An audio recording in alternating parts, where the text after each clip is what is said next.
Okay, let's try this calculus first principles question. Now, there's a formula for this. Whenever they say first principles, you got to write down the formula. But I like to take this part, the f of x plus h minus f of x part, and work it out. First, and it just makes it a little easier. F of x plus h means take x plus h and stuff it in instead of x. And so there it is, minus f of x. There's f of x. Well, there's plus 3x squared minus 7. X plus h squared is x squared and 2xh and h squared. Now the minus 3x squared and plus 3x squared, the 7 and minus 7, it all cancels. You get minus 3 times 2 minus 6xh minus 3h squared. Now we've got this part. We go to the formula that we've got in our formula sheet. There's your f of x plus h minus f of x over h. There it is.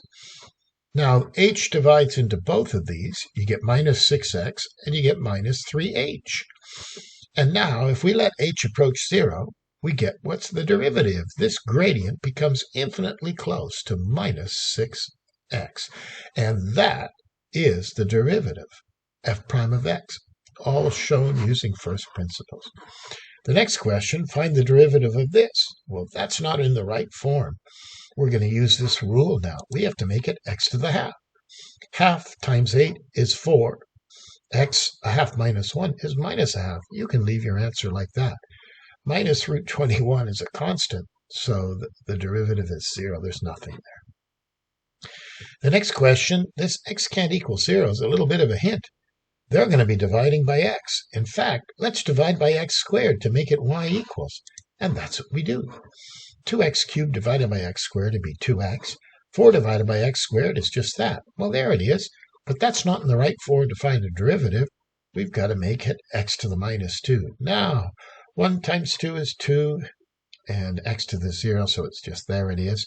Minus 2 times 4 is minus 8. X, subtract 1 from minus 2, you get minus 3. There's the derivative, all done. Okay, now it says, let's try this question. Calculate the value of a constant h so that the curve of y is equal to hx plus x cubed. And we want it to have a local minimum at x equals minus 1. Well, minimum means the derivative will be 0. Well, the first thing we have to do then is find the derivative. Well, with respect to x. So 1 times h, we get h. 3 times it, we get 3x to the minus 2. But the story is it's a local minimum. We want this derivative to be 0 when x is minus 1. And we just solve it. Wow, it just turned into something pretty easy.